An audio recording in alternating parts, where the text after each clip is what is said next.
Hello. Please hit like button and subscribe my channel.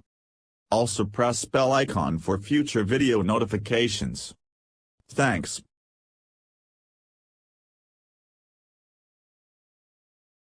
The study, published January 15 in Global Change Biology, is based on 8 years of data on humpback whale pregnancies, 2013 to 2020, in waters along the Western Antarctic Peninsula, where krill fishing is concentrated. Krill availability in the year before a humpback pregnancy is crucial because females need to increase their energy stores to support the upcoming pregnancy.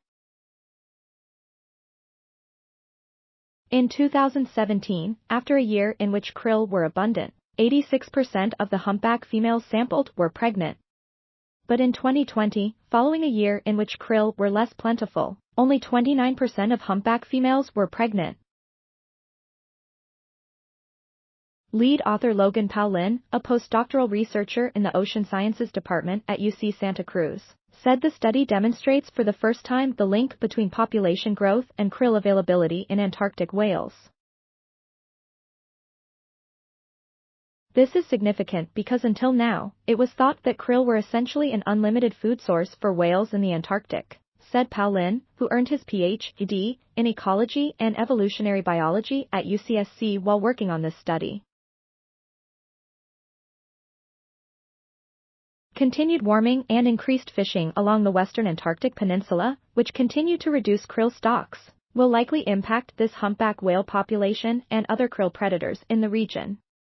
This information is critical as we can now be proactive about managing how, when, and h.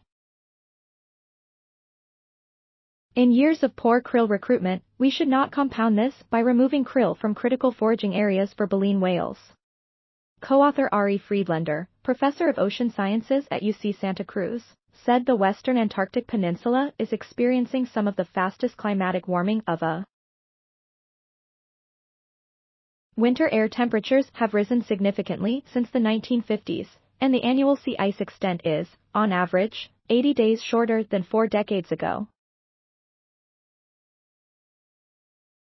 Krill supplies vary depending on the amount of sea ice because juvenile krill feed on algae growing on sea ice, and also rely on the ice for shelter, Friedlander said. In years with less sea ice in the winter, fewer juvenile krill survive to the following year.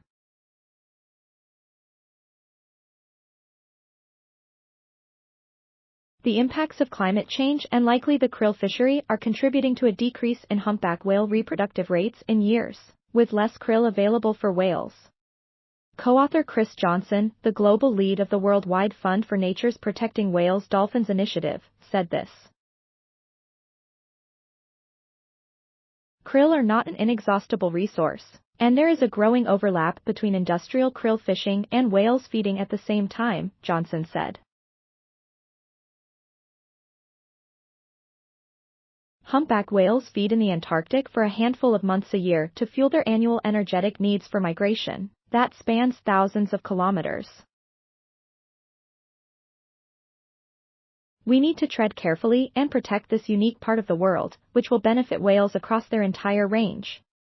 Pallin and Friedlander collaborated on this research with co-authors from multiple national and international universities, NGOs, nonprofits, and government agencies.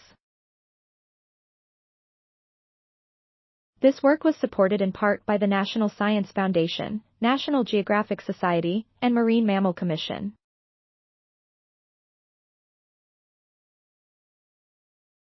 Thanks for watching. Please subscribe my channel for more videos.